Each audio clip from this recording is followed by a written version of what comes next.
안녕하세요. 바른사의 미트 콘서트 21번째 시간입니다. 지난 시간 미트 콘서트는 최준선 성균관대 법학전문대학원 명예 교수님을 모시고 폭주하는 기업규제법, 상법, 공정거래법, 집단소송법의 재문제라는 주제로 이루어졌습니다. 공정경제 3법이라는 이름만 공정하고 내용은 전혀 공정하지 못한 법의 개정으로 인해서 불황에 허덕이는 기업들을 과도한 규제로 어떻게 올가매려고 하고 있는지 저희가 구체적으로 좀 알아보았고 많은 문제점을 지적하는 시간을 가졌습니다. 자세한 내용은 유튜브 방송 바른사의 TV를 참고하시길 부탁드립니다. 이번 주 바른사의 미트 콘서트는 남정욱 대한민국 문화예술인 공동대표님을 모시고 문화정쟁, 우파가 이길 수 있다는 착각이라는 주제로 진행되겠습니다. 오늘 강연을 맡아주신 대한민국 문화예술인 남정욱 공동대표님을 모시겠습니다. 대표님. 네, 안녕하세요. 저 제목을 우파가 이길 수 있다는 착각이라고 했는데 그게 너무 절망적이고 비관적이다 생각하실 수가 있는데 그런 뜻은 아니고요. 현실 사실 그렇다는 거 다들 알고 계실 거고 그다음에 우리나라가 뭐 특별히 더 심각하고 그런 건 아니거든요. 네, 다만 좀 더 정확히 알고 있어야 되지 않겠는가 하는 측면에서 말씀을 좀 드리고 어떤 식으로 문화전쟁 혹은 이제 문화예술에 대한 프로파간다가 진행되는가를 좀 설명을 조금 드린 다음에, 문화예술의 본질에 대해서 설명을 좀 드리게 되면은, 이 문화예술이 이렇게밖에 갈 수가 없는 것이 사실이구나라는 것을 이해하시기가 좀 쉬울 것 같아요. 제가, 문화와 역사에 대해서 얘기를 갖다 많이 할 때, 예전에 국정교과서 문제 때도 그런 얘기가 나왔었지만은, 역사 전쟁을 하자고 하니까 진짜로 역사책을 들고 나오시는 분들이 계시더라고요. 근데 그게 아니고, 역사 전쟁은 문화로 하는 겁니다. 그래서 나중에는 이제 그 문화가 오히려 본래 역사를 압도하는 이런 상황까지 발생을 하는 것이 이제, 이 문화의 중요성인데요. 제가 최근에 읽은 책 중에서 제일 와닿는 문장 하나 잠깐 보여드리고 시작을 할게요. 최근에 가장 많이 핫한 인물 중에 하나 같은데요. 유발 하라리가 쓴 책 중에서 제가 봤던 거가, 이런 문장이 있습니다. 세계를 바꾸려는 운동들은 대개, 역사를 다시 쓰기에서 시작한다. 예, 첫 단계는 역사 다시 말하기다. 그래서 역사 다시 말하기를 하는 사람들이 하는 얘기는, 우리가 처한 상황은 운명도 영원한 것도 아니고 일련의 우연한 사건들이 오늘날 우리가 아는 부당한 세계를 창조했을 뿐이다. 우리는 세계를 바꿀 수 있고 더 나은 세계를 창조할 수 있다. 이렇게 이제 책에서 봤는데 세계를 바꾸려는 운동은 대부분 다 역사를 다시 새로 쓰는 거 시작을 하고 역사를 다시 말하기라는 그런 내용들입니다. 광해라는 영화입니다. 미국 영화 데이브란 영화를 표절한 영화나 다름없는데 뇌졸중으로 대통령이 쓰러지고 대통령하고 닮은 어떤 다른 사람이 들어와서 대통령 역할을 하면서 벌어진 이야기를 다룬 작품이거든요.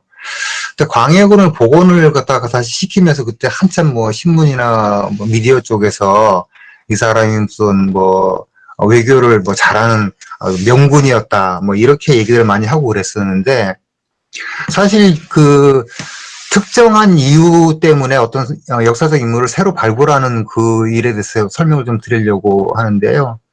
저 오른쪽에 있는 사람이 광해라는 인물을 우리 역사에서 새롭게 꺼내서 새로 다듬은 인물입니다. 이 이나바 이와키치라는 사람인데요.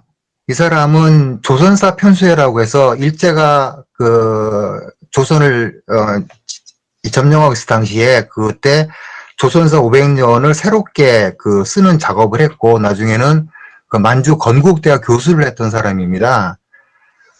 광해라는 인물이 왜 특이하냐면은 대부분의 무슨 역적으로 몰려서 죽었던 사람들이 나중에 시간이 흐르면서 신원이 되거나 복원이 되거든요. 대부분 다. 그래서 정도전도 그랬고 단종도 예전에 노상군이라고 했다가 이제 노상군이 딱지를 떼고 됐고 그다음에 김종서 있죠? 장군 김종서 장군도 나중에 한참 후에 다 복권이 됐는데 광해군만은 복권이 안 됐어요, 이 사람은. 조선 왕조 500년 동안에. 이유가 모두가 폭군으로 규정을 했기 때문에. 그런데 난데없이 이 만주 건국대학교 교수라는 이나바 이와키치라는 사람이 광해를 갖다가 띄웁니다. 뭐라고 띄웠냐면은 그 명나라의 요청을 거부하고 후금하고 화친하려고 했던 광해군의 외교는 현실적이고 백성들에게 아주 은혜로운 정책이었다. 이렇게 얘기를 하거든요. 그렇게 함으로써 광해군을 새로 이제 그 무당에서 불러냈는데 그 이유는 뭐냐면은 당시 이제 그 아시다시피 명나라에 사대하는 것만이 오로지 조선이 할 일이라고 생각했던 사람들에게 그 후금, 이제 청나라가 되는 후금이 굉장히 앞으로 중요한 세력이 될 테니까 이 사람, 이쪽하고 외교를 잘 해야 된다. 즉, 이 얘기 무슨 얘기냐면 이제껏 너희가 섬겨왔던 그 중국이란 나라 대신에 이제는 새로 뜨고 있는 우리 일본하고 잘 지내지 않으면 너네는 굉장히 힘들어진다. 그 광해군을 내쫓은 너네가 결국 어떻게 됐느냐. 결국 너네가 망하지 않았냐. 이런 얘기를 하고 싶었던 것 같아요, 보니까. 그래서 굉장히 뜻밖의 그 인물이 이 광해를 띄웠고요. 그러니까 이 사람이 없었다 그러면 아마 저희는 지금도 광해군에 대해서는 그냥 폭군으로만 기억을 하고 있을 겁니다. 그거 하나 내려주실래요? 네. 네. 여기는 만주사 통론인데 이게 그 국내 번역본도 나와 있습니다. 여기 보게 되면은 그 일제가 조선사를 왜곡을 하고 그 식민사관을 만들기 위해서 어떻게 노력했는지 다 나와 있습니다. 하나 더 내려가 주실래요? 영화 또 얘기인데요. 이게 뭐 아마 이건 아마 거의 다 보셨을 겁니다. 명량이라는 작품이죠. 이순신의 이야기인데 저희가 그 이순신 하면은 이순신을 누가 띄웠냐면 대부분 다 박정희를 많이 생각을 하실 거예요. 이순신을 성웅이라는 이름까지 붙여가면서 띄운 사람은 박정희다. 그런데 역사 속에서 새로 이순신을 쓴 사람들은 사실은 옆에 있는 사진하고 관계가 있는 사람들입니다. 뭐 아마 대부분 아실 겁니다. 이와쿠라 사절단이라고 일본 메이지 유신을 한 다음에 근대화를 하자고 했는데 문제는 메이지 유신 정부에 기차 한번 구경해 본 인간이 없는 거예요. 그래가지고 가자 보고 오자 해가지고 1871년에 사절단 한 50명하고 유학생 한 50명 정도 돼서 한 100명이 미국하고 유럽 쪽을 한 22개월 정도를 돌아다닙니다. 아시다시피. 이와쿠라 사절단이 가가지고 뭘 보고 왔냐면은 첫 번째로는 자기들이 굉장히 대단한 나라라고 생각했던 러시아가 별거 아니라는 걸 그때 처음 알고 옵니다. 두 번째는 이제 근대화를 하는데 처음에 일본의 롤 모델은 프랑스였거든요. 근데 아시다시피 1871년에 프랑스를 가보니까 파리 꼬민이 나가지고 뒤숭숭하고 엉망인 거예요. 뭐 유럽의 강국이라고 하더니. 그 다음에 독일을 간데 마침 독일 제국이 1871년에 탄생을 하지 않습니까? 비스마르크가. 그래서 그걸 보고 나서 생각을 바꿉니다. 우리가 갈 길은 프랑스가 아니고 독일이다. 독일도 이제 프로이센이라고 하는 아주 변두리에 있던 북쪽의 변방에 있던 나라가 통일을 한 셈인데 프로이센이 돈이 없었거든요. 그래서 프로이센이 그 나라를 키워가는 과정에서 자기들이 그 뭐 포병이나 기병 같은 걸 못 만들니까 보병에다 집중을 해요. 그냥 그래서 그 제식 훈련을 많이 시켜가지고 군대를 양성을 해서 독일 통일해 버리거든요. 그러니까 일본 입장에서는 자기들도 그렇게 큰 돈이 있는 것도 아니고 그러다 보니까 우리도 그럼 육군을 양성을 해야겠다. 이제 이렇게 결론이 나버리는 거예요. 육군을 양성해서 나라를 갖다가 키워보자. 그 사초도비라고 아시죠? 그 사스마하고 그 조슈하고 동맹을 맺어서 하는데 조슈가 육군 쪽입니다. 사스마는 해군 쪽이고요. 그러다 보니까 가뜩이나 지금 그 사초동맹에서도 육군 쪽이 강한데 이와쿠라 사절단이 갔다 와서 하는 얘기가 육군을 갖다 강화해서 우리가 국력을 갖다 키웁시다 이렇게 말을 하는 바람에 해군이 설 자리가 없는 겁니다. 그 심지어는 그 이와쿠라 사절단이 다녀온 다음에 일본 해군에서 해군 참모본부를 창설을 하겠다고 했는데 그걸 육군이 반대해요. 아시는 분은 아시겠지만은 당시 그 1차 대전, 2차 대전 요 당시에 2차 대전 당시에 일본 육군하고 일본 해군은 거의 같은 국가의 군대라고 말할 수 없을 정도로 반목이 심합니다. 심지어 해군은 그 미드웨이 해전에서 깨진 거를 비밀로 해요. 그 육군한테 말하질 않습니다. 그리고 클린트 이스트우드 영화 중에서 이오지마에서 온 편지라는 작품이 있거든요. 거기 보면은 일본 그 유황도를 사수하는 일본군 얘기가 나오는데, 그 일본군 대장이 그 자기네 그 해군이 패배한 이야기를 보고를 받는 게 아니고 소문을 알아서 들을 정도로 그렇게 반목이 심합니다. 그러니까 육군 입장에서는 해군을 철저하게 무시하는 쪽으로 가는 거죠. 그래서 해군에서 끄집어낸 인물이 바로 이순신입니다. 발굴을 그때 한 겁니다. 그래서 어떻게 얘기했냐면은, 또요토미 히데요시의 그 조선 정보를, 무력화시킨 것이 누구냐. 이순신이다. 해군이다. 그 다음에 나폴레옹이 유럽 전체를, 장악하려고 하는 그 시도를 제지한 게 누구냐. 호레이쇼 넬슨 영국이다. 이렇게 해가지고 해군이 있어서 제해권을 확보하지 못하게 되면 우리 일본에 갈 길은 없다라는 식으로 해서 이순신을 일본에서 띄웁니다, 사실은. 그래서 이제 그게 되게 웃기게 진행이 되는데, 일본에서 그렇게 띄우니까 오히려 일본의 동경대학에 와 있던 영문학 교수 미국인이 이순신을 속으로 소개를 하는 거예요. 동양에 이런 어마어마한 그 해군의 정말 신에 가까운 그런 장수가 있다. 그래서 이순신의 이름이 일본을 통해서 유럽으로 전파가 됩니다. 근데 나중에 물어보면은 그 해군이 강하다고 하는 나라들, 뭐 스페인이든 뭐 영국이든 이런 나라들에서 이순신을 잘 몰라요. 모르고 심지어는 이런 것도 있습니다. 요거 이제 책 제목이 보이시죠? 세계 뭐 4대 해전 이런 책이 있거든요.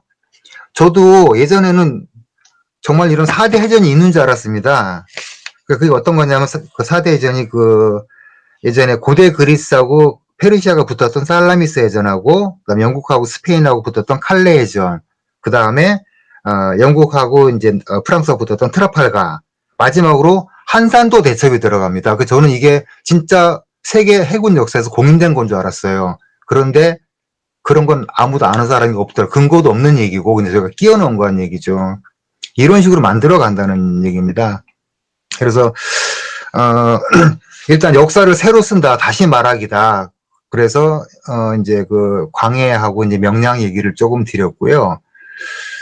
그 다음에 예술이 작용화되는 거에 대해서, 문화예술 작용화되는 거에서 제가 조금 설명을 한번 드리겠습니다. 지금 아래 칸에 보면 영화가 또 2편 나오거든요. 더 내려가세요. 쭉 내려가면은, 네, 그거 보여주실래요? 내부자들이란 작품하고 이제 포화 속으로 2 작품이 있습니다. 제가 일단 영화라는 것이 어떤 것이냐 하는 영화의 본질을 먼저 말씀을 드릴게요. 영화라는 거는 어떤 사람이 무슨 일을 하려고 하는데 그 일이 굉장히 어려워야 되거든요. 이게 영화의 기본적인 핵심입니다. 그러니까 가장 재미없는 영화가 어떤 거냐면은 서울대 나와서 삼성전자 들어간 영화가 제일 재미가 없어요. 절대 서울대를 못 갈 애가 서울대를 가고 절대 못 들어갈 직장을 들어가는 이런 것들이 영화가 되는 거거든요. 그러면은 주인공을 가로막고 있는 여러 장벽이 있습니다. 나를 뭐 싫어하는 사람이 있을 수도 있고, 그 다음에 뭐 사회적 장벽이 있을 수도 있고, 이런 것들이거든요. 그러니까 약하다고 생각하는 쪽이 강하다고 생각하는 사람과 부딪혀서 그것을 이겨내는 과정을 보면서 사람들은 자기 동일시를 하고 카타르시스를 느끼게 되는 거거든요. 기본적으로 그렇습니다. 그러면 오른쪽에 포화 속으로라는 작품은요, 인민군 정규 부대와 실제 학도병들이 전투를 벌였던 그 이야기를 이제 베이스로 깔고 있는 작품입니다. 이 영화가 흥행이 된 이유, 이게 완전히 반공 영화거든요. 이게 흥행이 된 이유는 제가 생각할 때 두 가지인데, 첫 번째로는 저 차승원 옆에 있는 그 빅뱅의 승리라는 친구입니다. 아, 승리인가? 네, 아니, 어? 탑. 아, 탑인데, 영화가 이제 초반에 개봉을 했는데, 우파 영화라고 소문이 나면은 관객이 안 들거든요. 막 댓글에도 막 달아요. 이런 또 보수 꼴통 영화 나왔네, 뭐 웃으면서. 그러니까 저 탑의 팬들이 그 여자 팬들이 막 극장으로 몰려가게 우리 오빠 나온 영화인데 망하면 안 된다고 그래가지고 기본적으로 이제 그 손익분기 좀 넘겼다는 이런 것도 있고, 제가 생각하는 이 영화의 진짜 본질은 뭐냐면은 사실 학도병이 인민군 정부군대와 싸워서 이긴다 혹은 싸운다 자체가 말이 안 되는 얘기거든요. 그런데 50명밖에 안 된 학도병이 그 몇백 명 되는 인민군하고 싸우는 걸 보여주는 거예요. 여기 바로 이제 아까 말씀드린 영화의 본질이 있거든요. 약한 것이 센 것과 혹은 큰 것과 싸운다라는 거죠. 이거 자체가 사람들이 영화를 볼 수 있게 만들어준 동력이 되는 거고요. 그 옆에 이제 그 내부자라는 작품은 이제 이병헌하고 조승우하고 이 백윤식 세 사람 나온 건 이것도 마찬가지입니다. 상대적으로 약한 연줄이 없는 검사하고 그냥 깡패하고가 그 국가 권력 이 경제와 언론과 행정을 장악하고 있는 권력과 싸워서 이기는 그런 내용이거든요. 그러니까 사람들이 그걸 보고 열광을 하는 거거든요. 근데 만약에 제가 이제 아무리 무슨 뭐 보수 우파 뭐 이런 쪽으로 분류가 되는 사람이라고 하더라도 만약 누가 저에게 시나리오 작업을 요청한다 하게 되면은 저도 똑같았습니다. 왜냐하면 그게 재밌거든요. 제가 뭐 자꾸 우파 영화 그러면은 그런 얘기를 많이 하시고 뭐 이승만이 나와야 되고 박정희가 나와야 되고 뭐 이렇게 얘기하시는데 그럼 아무도 안 봅니다. 약자가 주인공이 되지 않는 영화는 절대 흥행에 성공을 하지 못합니다. 이것이 그 우파가 보수가 항상 밀릴 수밖에 없는 이유고 좌파가 항상 문화에서 패권을 장악하는 원인이기 때문에 이것이 뭐 우리나라만 그런 것도 아니고 미국의 좌파라는 것은 우리가 생각하는 좌파하고는 차원이 다를 정도로 때도 많고 세력도 어마어마합니다. 아마 미국 우파 혹은 보수라고 할 사람은 클린트 이스트우드 한 명 정도입니다. 한 명. 그러니까 이제 뭐 좌파가 장악한 99% 이런 얘기 하잖아요. 미국은 그냥 한 명입니다. 그 사람 하나. 뭐 마이클 무언이 이런 사람들이 자꾸 무슨 뭐 부시를 까고 뭐 이런 것들 작품을 찍고 이런 거 할 때 오직 그 한 사람만 있는 거고요. 일본도 그렇습니다. 일본도 다 좌파 영화고요. 기타노 다케시 혹은 이제 비트 다케시라는 그 사람 하나만 우파적인 사고를 가지고 영화를 만든 사람이고, 우리나라에도 아마 이런 식의 감독이 아마 제가 알기로는 없을 것 같아요. 왜냐하면은 그런 색깔을 드러내게 되면 이 사람은 이 문화적으로 매장을 당하기 때문에 색깔을 못 드러내거든요. 그래서 아마도 이제 계속해서 그 문화예술 쪽에서의 이런 그 좌경적인 어떤 경향은 계속 더 강해지지 않을까 생각이 되고요. 제가 이제 예를 영화로 들었지만은 음악이나 미술이나 다 똑같습니다. 문학을 해도 힘없는 사람이 힘 있는 놈하고 싸워서 이긴 얘기를 갖다 제가 소설을 쓰지 반대는 아니거든요. 똑같기 때문에 어차피 그런 쪽에 약한 자들에 대한 연민 이런 것들을 드러내는 것이 결국은 문화 쪽에서 이길 수밖에 없는 거다. 그래서 너무 이제 이 비관적으로 생각하지 마시고, 다만 이런 건 있습니다. 영화는 진영을 가리지 않습니다. 재밌게만 하면 다 보거든요. 재밌게만 하게 되면. 영화 쪽에 만약에 국제시장처럼 우파적인 시각이 들어가거나 아니면 대한민국 역사를 약간 이제 오른쪽에서 본 영화가 손님이 된다 하면은 영화 제작자들이 그런 영화를 만듭니다. 잘 모르시는 분들이 자꾸 뭐 CJ가 무슨 좌익 영화를 만든다 얘기를 하는데, CJ 좌익 그거는 예전에 대선하고 관계돼가지고 자금이 딴 데로 흘러가는 바람에 나중에 뒤끝이 나무 샜던 것이 더 가깝고요. CJ도 만약에 우파 영화를 했는데 이승만 영화를 찍었어요. 만약에 예를 들어서. 근데 이승만 영화가 천만 명이 들었다. 계속 만듭니다. 안 드니까 안 만드는 거예요. 단지. 그러니까 이 상업지유하고 그 다음에 기본적인 예술의 본질 이 두 가지가 같이 결합돼가지고 이제 이런 것 것들이 진행된다. 이제 이런 것들입니다. 쉽게 말하면 이제 이거 제가 다 마친 책이 있어가지고 임진왜란은 우리가 이긴 전쟁이었다라고 이제 하거든요. 그러면 이게 또 예, 요새 말로 국뽕이라고 그러죠. 그렇게 하는데 이 책에 재밌는 게 나오는 게 뭐냐면은 이 책은 선조를 옹호하는 책입니다. 당시 그 왕조 국가에서 왕이 잡히는 순간에 모든 게임은 끝난다. 당연히 왕은 도망가야죠. 근데 지금 우리나라에서는 선조는 죽일 놈이라고 하고 있죠. 이것부터 생각이 되게 잘못된 거거든요. 이게 왜 선조를 죽이느냐. 지금 이렇게 말씀드리면은 자연스럽게 왜 선조를 죽이는지 머릿속에 연상이 되실 겁니다. 이승만을 죽이기 위해서. 백성을 버리고 도망간 선조나 이승만이나 뭐가 다르냐. 그래서 제가 예전에 봤던 어떤 방송에서는 이름을 지금 여기서 밝힐 수 없는 어떤 이제 중견 탤런트가 자기가 절대로 용서할 수 없는 놈이 딱 두 놈인데 그게 선조하고 이승만이래요. 그래서 선조 죽이기 앞장서는 거는 다 그렇게 연관이 되어서 진행된다는 거 말씀을 드리고, 이 진짜 말도 안 되는 얘기를 갖다 하면서 이제 되는데 이런 것들이 체계적으로 진행이 된다는 거고요. 마지막으로 이제 저 남쪽에서 이제 띄우고 싶어 하는 그게 김원봉을 계속 띄우고 싶었는데 의외로 반발이 좀 심한 것 같습니다. 그래서 이제 약간 멈춘 것 같은데 궁극적으로 그 좌익 영화판에서 띄우고 싶어 하는 인물은 김일성이거든요. 그래서 그 작업을 지금 진행을 하려고 하는데 지금 그 한 20대, 30대 친구들은 저희가 생각하는 것처럼 여기 참여하시는 대부분들처럼 김일성에 대해서 적대감이 그렇게 없어요. 왜냐면 모르니까.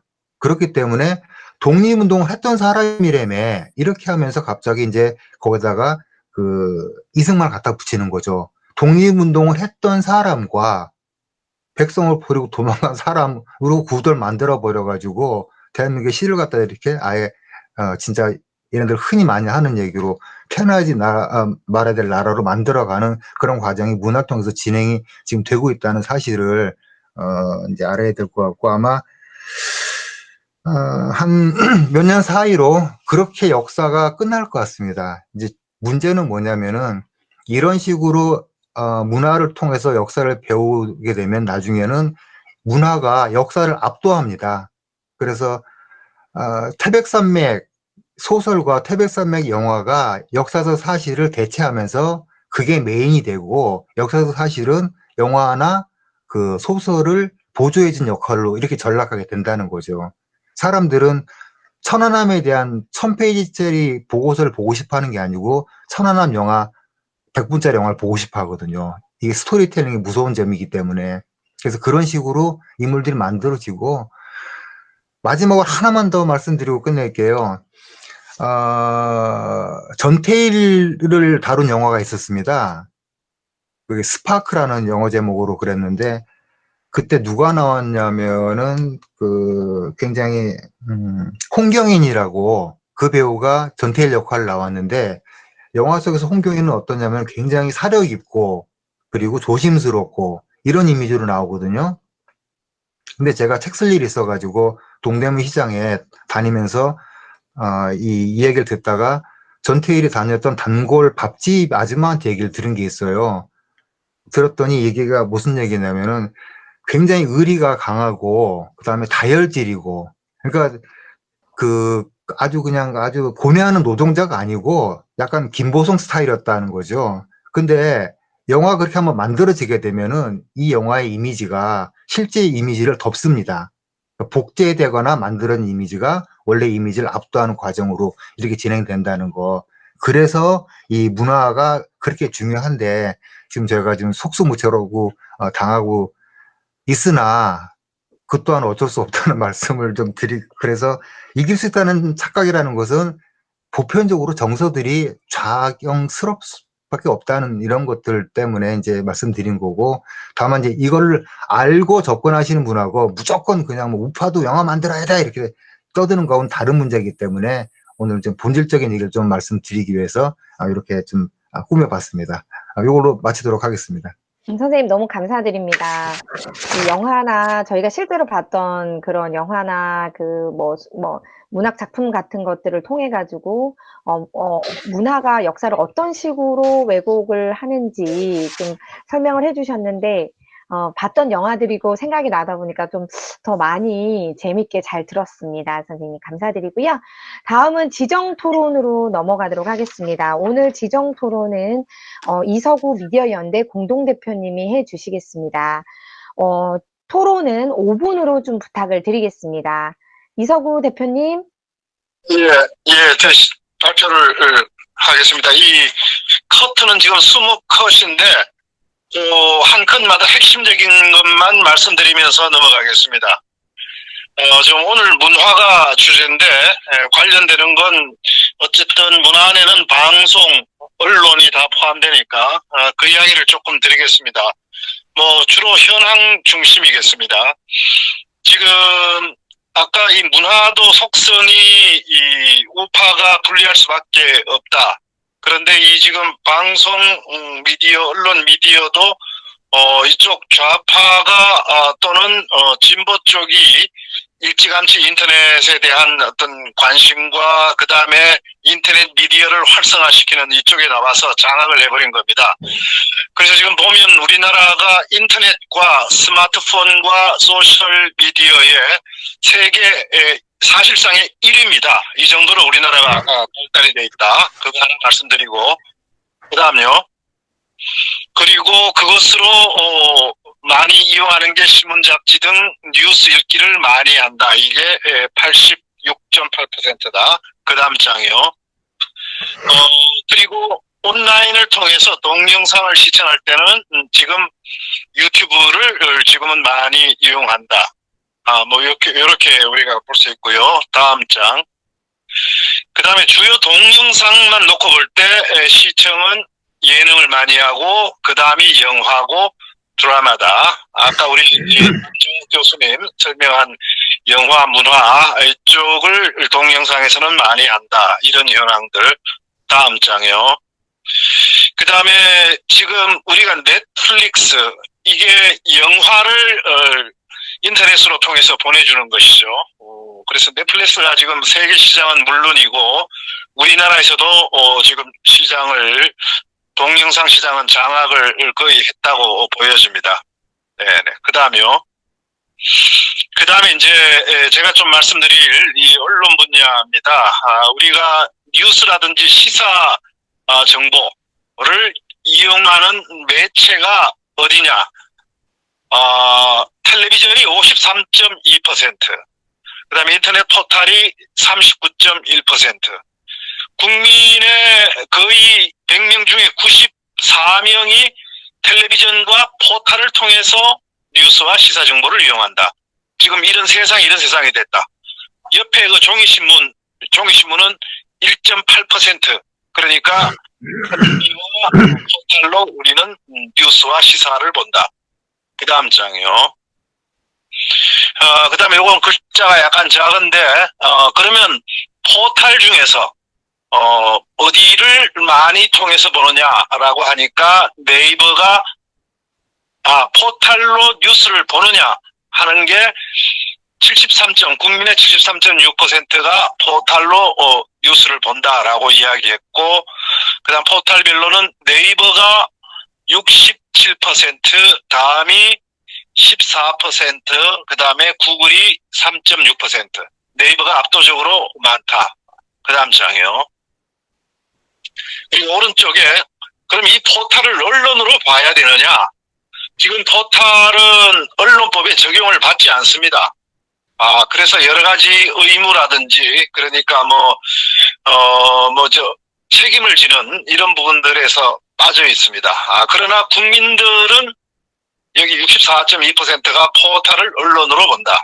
그래서 이제 포털에 대한 입법적인 측면의 어떤 재검토가 필요하다. 그 다음 장이요.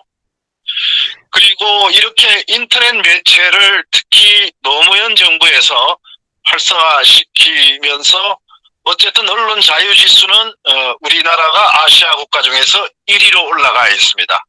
그 다음에요. 그러다 보니까 이 신뢰도는 대단히 떨어집니다. 영국 옥스퍼드대 부설 로이터 저널리즘 연구소에서 조사한 내용입니다. 주요 국가 40개국 가운데 우리나라가 언론 신뢰도가 최하위입니다. 이건 4년 동안 최하위입니다. 이런 현황들. 그 다음요. 그 다음에 여기 이제 하나 특징적인 게 우리나라 국민들은 나와 관점이 같은 뉴스에 대해서 관심이 많다. 또 제일 아래쪽 보면 동그라미 70%가 나와 관점이 같은 뉴스. 그러니까 우리나라가 어떻게 보면 극단적으로 진영이 갈려져 있다. 이렇게 볼 수 있고요. 그 다음 장이요. 이 방송과 SNS의 공익성, 공공성의 근거를 한번 보면 옛날에 방송은 이 전파는 공공재산이니까 이걸 근거로 규제라든지 의무를 부과했습니다. 그런데 지금 인터넷이나 SNS 이것은 내가 내 돈 주고 선로를 이용한다. 그렇게 되면서 책임을 회피를 하게 되는데 그러나 사회적인 책임이 있다. 그런 측면으로 이것을 봐야 한다. 그런 측면. 다음 장이요. 그 다음에 정부는 여전히 디지털 뉴딜, 누이거린 정책으로 해서 계속 이 어떤 뉴스나 시사 부분에 대해서도 디지털 쪽으로 점점 더 강화될 것이다. 이런 부분들. 다음이요. 자, 5차 산업혁명이 오는가? 이것도 마찬가지 관점에서 제가 집어넣었습니다. 앞으로 업무 자동화가 20에서 80%까지 높아질 것이다라는 미국 관계 회사의 전망이 있고요. 그 다음 장이요. 앞으로 뭐 이렇게 될 것이다. 인공지능이 더 강화될 것이고 뭐 통번역기는 100% 완벽하게 될 것이다. 뭐 홀로그래픽 디스플레이까지 나올 것이다. 이런 쪽으로까지 발전할 것이다. 예, 그 다음 장이요. 자, 이 디지털 기술은 민주주의를 파괴하는가? 앞으로 10년 동안은 그렇다. 미국 전문가들 다수가 그렇게 이야기를 하고 있다. 절반이 그렇다라고 이야기를 하고 있습니다. 그 다음 장이요. 왜 그러냐? 우선 허위 정보에 문제가 있고요. 그 다음에 두 번째가 이제 이게 바로 우리가 심각하게 봐야 될 부분입니다. 권력의 불균형. 힘과 권력을 가진 기업과 정부는 시민을 위한 민주주의보다 권력자들의 목표를 위해서 일한다. 특히 이 지금 진보 좌파 정권에서 이 디지털 기술, 특히 이 문화에 포함되는 방송, 통신, 언론 분야에 대한 디지털을 선점을 해서 지금 수많은 인터넷 매체를 어떻게 보면은 장악한 것도 있고, 그 다음에 그것의 어떤 속성, 언론의 속성을 어떻게 보면은 최대한 이용하는 거죠. 언론의 속성이라는 거는 아무래도 진보적일 수밖에 없습니다. 아까 남 박사께서 문화라는 게 약자가 강자한테 이기는 구도만이 어떻게 보면은 먹힌다라는 측면에서 언론도 같은 속성을 가지고 있죠. 언론은 진보일 수밖에 없는 겁니다. 그러니까 많이 풀어놓으면 풀어놓을수록 진보화될 수밖에 없다. 그 다음에 거기다가 권력을 그쪽으로 가져가. 그러면 앞으로 어떻게 될 것이냐? 이건 시민의식으로 극복할 수밖에 없다. 10년 내에 시민의식이 향상되고 디지털 사용 능력이 향상이 되면서 교육자들의 참여 확대가 일어날 것이다. 그런 측면을 과거 역사적으로는 그래왔다. 뭐 이렇게 정리를 퓨 연구소는 이야기를 하고 있습니다. 그 다음 장이요. 마지막입니다. 자, 그러면 한국의 방송통신 언론의 영향 구조를 좀 한번 살펴보겠습니다. 앞서 말씀드린 대로 인터넷 뉴스 매체가 난립이 되어 있습니다. 한 10,000개 가까이의 인터넷 뉴스 매체가 대한민국에 있습니다. 옛날 뭐 한 20, 30년 전까지만 하면 이른바 뭐 6대 신문, 그 다음에 2개 방송사 KBS, MBC, 그 다음에 라디오 CBS, 그 다음에 통신사 뭐 한 2개 정도. 이게 다였습니다, 사실상. 그 다음에 지방에 뭐 하나 정도씩 대표신. 그런데 지금 이게 10,000개가량 된 겁니다. 이런 난립된 것이 상업성, 그다음에 정파성. 정파성은 아까 말씀드린 대로 이 정치 언론, 정계 쪽에서 사실상 이번에도 무슨 삼성 임원이 자기가 만든 인터넷 매체 기자증으로 국회 출입했다 해서 문제가 돼 있죠. 이 정치인들도 마찬가지고 그리고 특히 이것은 지금 진보 정권에서 아주 구조적으로 조직적으로 많이 만들고 합니다. 그러니까 뭐 우리 좌파 매체들, 인터넷 매체들 알고 계시죠? 그것이 단순하게 그 하나가 아닙니다. 다 조직하에 있는 겁니다. 그런 것들, 그 자료 한번 마지막으로 띄워주시죠. 여기 보면 그 다음에 아까 조직적이라는 게 민노총의 언론 노조, 그 다음에 각 언론사 지부, 기자협회는 성격은 다르지만 성향은 같습니다. 그 다음에 언론시민단체, 미련연, 엉결연, 그 다음 방송통신위원회를 과거 정권에는 이 3대2로 여야가 추천하면서 어느 정도 균형은 맞춰줬는데 지금은 원사이드하게 가고 있죠. 공영방송 지배구조 아시는 대로 사장과 그 다음에 이사들을 여야 비율대로 하는데 과거 정권에서는 그 비율에 어느 정도 좀 맞춰주면서 갔는데 지금은 그 무조건 다수결로 그대로 그냥 뭉개고 가죠. 그다음에 인터넷 포털 네이버 다음 카카오 여기 요번에 뭐 들어오라 그래 뭐 그런 현실입니다. 방송통신심의위원회 마찬가지고요. 언론중재위원회는 요거는 그래도 그나마 신문 중심으로 하는데 그나마 조금은 나았습니다. 그 다음에 언론지능재단에서 신문 중심 지원을 하죠. 여기 한국방송광고진흥공사의 지상파 광고 중계를 하죠. 이런 모든 방송통신 언론 영향을 주는 모든 구조를 아주 그냥 원사이드하게 장악을 하고 구사를 하고 있습니다. 이전 정권은 어느 정도의 균형을 맞췄는데 지금은 원사이드하게 가고 있습니다. 그 다음에 제가 근무하기도 했던 시청자 미디어 재단에서는 공공정 팩트 체크, 가짜뉴스 뭐 이제 앞으로 뭐 철퇴를 한다 이러면서 그것을 수행할 공적 기관으로 시청자 미디어 재단을 지정을 했는데 이것은 방송통신위원회 산하입니다. 철저하게 정권 중심으로 간다. 대통령과 교섭단체 정당 여기 차원에서 앞으로 어떻게 해야 될 것인가 여기가 가장 큰 영향력을 가지게 되니까 그 다음에 할 수 있는 게 저희들 우파 지식인, 우파 국민, 우파 언론, 우파 단체 이런 쪽에서 어떤 노력을 해야 될 것인가 뭐 이렇게 저는 일단 제시를 하겠습니다. 네, 여기까지 말씀드립니다. 네, 대표님 정말 감사드립니다. 그 문화 중에서 언론, 미디어, 방송 쪽을 통계 자료를 보여주시면서 아주 구체적으로 잘 분석해 주셨습니다. 그리고 한국의 방송통신 언론의 역량 구조가 한쪽으로 너무 기울어져 있다라는 지적과 그리고 그 대안으로 우리가 어떤 걸 고민해야 되는지 부분도 함께 제시해 주셨습니다. 그리고 이제는 자유토론 시간으로 넘어가도록 하겠습니다. 그 문화와 관련돼서 두 분의 말씀을 들었고요. 오늘 강연과 관련해서 질문사항 또는 의견 있으신 분들은 말씀 주시면 제가 발언권을 드리도록 하겠습니다. 네, 뭐 되게 두서없이 말씀이 좀 되지 않을까 걱정이 되는데 그 남 교수 말씀하신 게 뭐 사실은 이게 본질이거든요. 약자의 우리가 좀 알게 모르게 경도되는 게 이제 문화, 뭐 예술 이쪽이기 때문에 어떻게 보면은 이제 답답한 게 미화를 시키는 것이 용서가 되잖아요. 미화를 시키는 게. 그건 미화는 뭐냐면 사실하고 관계없는 왜곡이거든요. 그러니까 왜곡과 미화가 용서되고 이것이 정당화되는 게 또 문화이기 때문에 이거는 좀 어떤 면에서는 이성적으로 우리가 좀 과학 영역이 아니라 접근하기 어렵다는 생각이 들고요.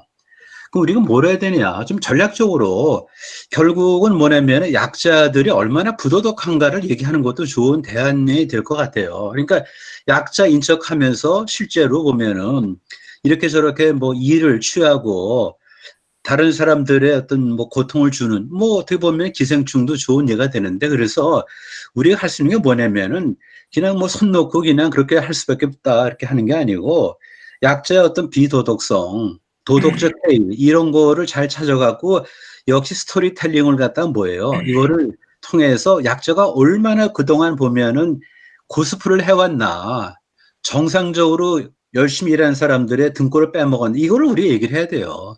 이렇게 그 반격하지 않으면은 맨날 당한다고요. 여태까지 강한 자는 그냥 공공의 적이에요. 강한 거는 사실 노력한 결과 아닙니까? 그러니까 노력한 사람들이 공공의 적이 되고, 정당한 욕을 갖다 뭐 하는 것 자체가 이것이 도덕질이 되는 그런 건데, 이거는 논리 영역에서 맞는데 문화에서는 안 된다고요.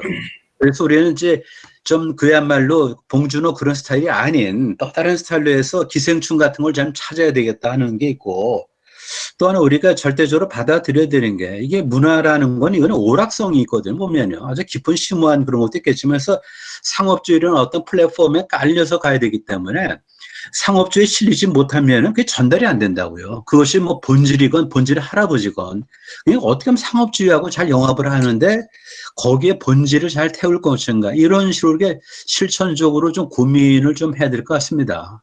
그리고 또 한 가지, 제가 말을 또 길게 하면 안 되잖아요. 다른 분이 계시니까. 또 하나, 아까 이소구 대표님 말씀하신 거, 그건 참 보면은 그건 문화보다 그건 언론, 이거는 사실 지저분한 거죠, 보면요. 그러니까 힘의 논리인데, 어떻게 보면은 우리가 이제 뭐 사실은 뭐 가능합니다. 정권이 바뀌면은 그들이 했던 것보다 2배, 3배 더 해야 돼요, 보면요. 우리가 또 균형을 잡고 뭐 교정을 한다가 아니라 완전히 전부와 전무를 왔다 갔다 하면서, 그러면서 교정이 되고 균형이 잡혀지는 거지, 우리가 51을 갖고 49를 양보한다 이러면 안 되는 것 같아요. 여태까지 우리가 그렇게 해왔잖아요. 그러다 보니까 49가 반격을 해서 어떻게 됐습니까? 99대 1이 된 거 아니에요? 지금 100대 0이 됐습니다. 그래서 우리는 특히 이제 언론, 여기는 문화연은 아니니까 좀 처절하게 좀 싸워야 될 것 같고, 그리고 문화적인 우리가 어떤 그 좀 태틱, 어떤 이제 전략적인 어떤 그 측면에서 우리가 접근을 해야 된다. 이것이 이제 제가 좀 느끼는 뭐 바고 또 코멘트고 또 질문이기도 합니다. 그래서 우리가 어떻게 구체적으로 그러면은 수세에 몰린 우리가 어떻게 문화적인 반격을 할 건가에 대한 어떤 그런 이제 아이디어도 좀 같이 얘기했으면 좋겠습니다. 그래서 남 교사한테 질문도 좀 던지고요. 어떻게 반격할 것인가에 대해서. 예. 이상입니다. 네, 감사합니다. 질문은 한꺼번에 저희 받았다가요, 남정욱 교수님께서 네. 마지막에 마무리 멘트로 같이 해주시겠습니다. 차창규 교수님, 예, 말씀 주십시오. 예, 그 두 분 교수님 설명을 잘 해주셔갖고 이해가 많이 됐는데, 저는 이제 우리나라의 경우 이제 멀리 갈 거 없이 안내 일기를 보면 유대인들이 얼마나 고통을 받았는가 하는 걸 우리가 느끼잖아요. 그 다음에 스티븐 스필버그가 만든 영화가 보면 항상 우리가 쾌감을 느끼는 거는 이제 독일 분들이 막 깨지는 그런 장면이 많이 나오고, 또 우리가 은근히 또 그렇게 동조를 하고, 또 한 번은 이제 미국 영화에서 전쟁 영화를 보면 항상 우리가 미국 편이 돼 있어요. 그 다음에 한 번은 러시아하고 독일하고 싸우는 영화를 봤는데 한참 보다 보니까 관점이 다른 거예요. 러시아의 저격수 얘기예요. 그 독일이 이제 적인 거야. 근데 이제 그 영화를 보고 있으면 어느 틈에 내가 소련 편이 돼요. 주인공 편이 돼요. 그 중국 영화도 영웅 같은 것도 이렇게 보면 자세히 보면 그 중국의 어떤 전체주의적인 왕조적인 그런 그 논리가 옳은 걸로 이렇게 빨려 들어간단 말이에요. 제가 말씀드리고 싶은 거는, 그리고 동막골 마지막 부분 한번 보세요. 동막골 영화 마지막 부분에 보면은 우리 남한군하고 북한군하고 같이 손잡고 미군 비행기를 막 쏘는 장면이 나와요, 마지막에. 그리고 또 이 우리나라 영화에 보면 꼭 잘생긴 사람들은 다 북한군 장교고 북한군 간첩이고 이래요. 그래서 이 문화란 것이 나는 이제 볼 때는 너무 우리가 돈 버는 데만 익숙해 갖고요, 이 영화 산업에 투자를 안 한 것 같아요. 우파가 전체적으로. 헐리우드가 있고 넷플릭스가 있고 그게 문화를 장악하면서 미국이 전 세계를 지배하고 있잖아요. 근데 우리는 스마트폰하고 이런 거는 열심히 만들었는데, 이 아까 말씀하신 것처럼 약자들이 승리하는 그 모습이 쾌감을 느끼죠. 그러나 국제시장 같은 거 잘 만들잖아요. 그거 뭐 인천 상륙작전 같은 거 보면 그게 잘 만들면 된단 말이에요. 재밌게 하면 되는데 그걸 안 하고 안 하거나 못 하는 거는 어떻게 보면 우리가 우파에 너무 투자를 안 했다, 그런 느낌이 좀 있어요. 이상입니다. 일단 저 우파의 가치 가운데 하나가 어떤 면에서는 특권, 특혜를 배제하는 거기 때문에 그 약자랑 그 어떤 우파의 가치가 반드시 같은 건 아니기 때문에 제 생각에는 영화 쪽에도 만약에 약자라든가 어려움을 극복하고 뭔가 성취해내는 그런 내용이 스토리가 된다 하더라도 여지가 특권과 맞서 싸우는 그러면서 그 이루어내는 뭔가 그 일을 이루어내는 예를 들면 뭐 저기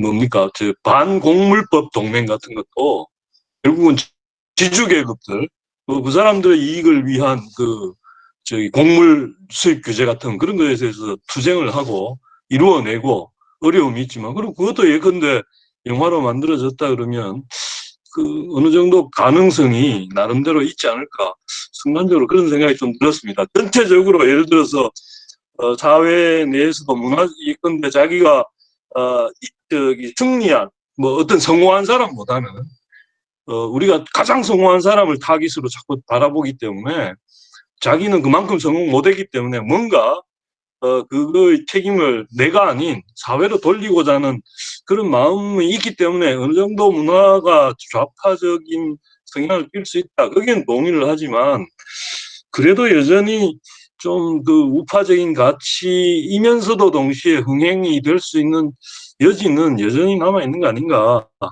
좀 그런 희망을 가져봅니다. 예, 이상 어떻게 생각하시는지 궁금합니다. 예, 이상입니다. 네, 감사합니다. 다음은 양진석 선생님께서 말씀 주시겠습니다. 양진석 선생님, 말씀 주세요. 예, 두 번째 발표하신 분에게 질문을 몇 가지 할까 합니다. 그 민노총이 언론 노조를 장악했고 또 언론 지부까지 장악하고 있다고 뭐 익히 알려져 있는데요. 그 실상에 대해서 조금 더 구체적으로 설명해 주시기를 바라겠고요. 두 번째는 발표 중에도 말씀하셨지만 지금 KBS나 MBC와 같은 공영방송의 지배구조를 방송심의위원회에서 3대2로 여당에게 유리하게 돼 있는데 그러한 공영방송의 지배구조를 바꾸기 위해서 일부 언론학자들은 그 방송통신위원회를 대통령 이렇게 지명하지 말고 많은 시민단체라든지 언론단체라든지 이런 데서 뭐 독일식으로 1000여 명의 위원회를 구성해가지고 방송통신위원회의 기능을 대신하자 하는 주장을 하는 뭐 일부 언론학자들도 있습니다. 이 방송통신위원회의 공영방송의 중립성을 보장하기 위한 지배구조를 구축하기 위한 방송통신위원회의 개선점이라든지 개선안에 대해서 어떻게 생각하시는지 두 번째 발표분에게 질문을 드리고 싶습니다. 뭐 이상입니다. 이게 이제 언론 노조는 민노총 산하의 산별 노조로 돼 있고 대한민국 대부분의 언론이 언론 노조에 가입이 돼 있습니다.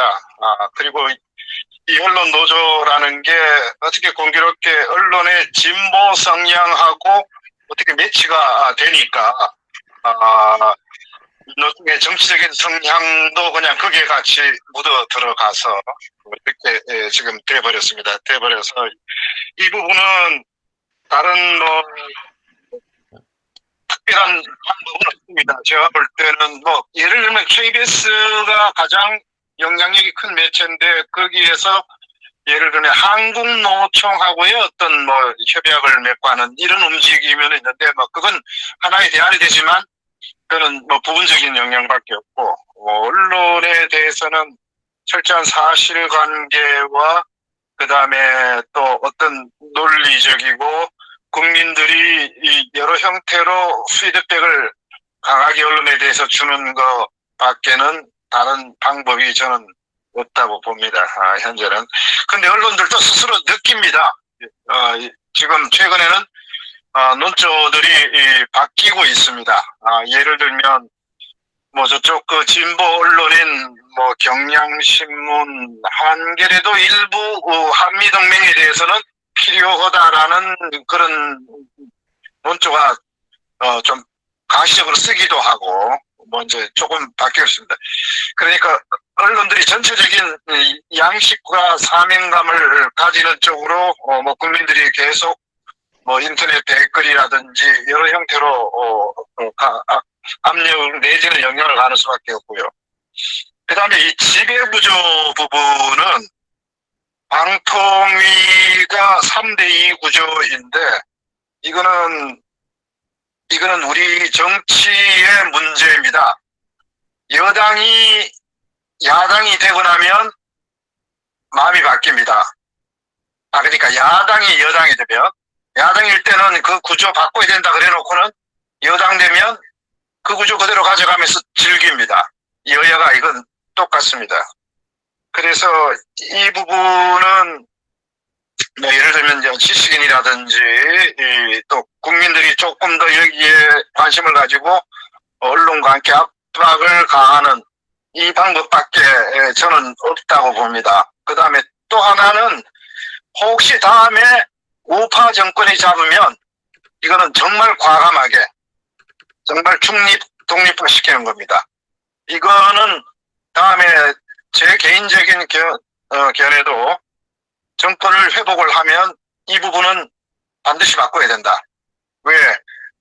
다시 진보 좌파 정권이 잡을 때 그 폐해라는 거는 어마어마한 거니까 이거는 바꿔야 된다라고 생각하고, 그럴 때 지금 우리 여러 국민들 또 지식인 그룹에서 정권을 회복하더라도 이 부분은 그 제대로 가는 방향으로 해야 된다. 뭐 이렇게 봅니다. 이걸로 답변을 드립니다. 네, 감사합니다. 이서구 대표님. 네, 남정욱 선생님 이제 마무리 멘트와 질문에 대해서 간단하게 멘트 부탁드리겠습니다. 그 복잡하고 까다로운 질문보다 그냥 간단하고 물어보시면 제가 답변해 드리기 더 좋은데, 조동호 선생님 그 말씀하신 것도 그렇고 다 이해는 하지만은, 진짜는 사실은 이렇다 이렇게 밝히는 거가 별 의미가 없습니다. 왜냐하면 대중들은 감성을 한번 받아들이고 끝나버리는 문제이기 때문에. 그래서 제가 처음에 바른사회에서 이거 웹세미나를 한 3회, 4회 정도 말씀을 갖다 하셨는데 제가 한 번만 하면 될 것 같다 말씀드린 이유가 그거 더 할 필요가 없어요. 그러니까 그냥 그런가 보다 받아들이시면 됩니다, 그냥. 미국 아시다시피 아마 지금 영화 다 기억나실 거예요. 우리에게 내일은 없다. 다 이런 영화들. 그때 미국도 좌파가 다 많이 다 잡고 간 그 시기거든요. 프랑스도 68년대 이미 다 망했고요. 우파 영화라는 건 안 나옵니다. 그리고 한 가지 말씀드리자면 우파의 이념을 보이는 게 우파 영화가 아니고요. 그 클린트 이스트우드가 그 보수 우파 이념을 주장하는 영화인이 아닙니다. 이 사람은 보수라는 것이 이념이 아니고 삶의 자세, 태도 같은 걸 보여주거든요. 그래서 거기서 보면은 굉장히 동양인 이런 것들을 혐오하는, 이를테면 트럼프 같은 인간이 나와가지고 동네 중국 이민 소녀를 도와줘요.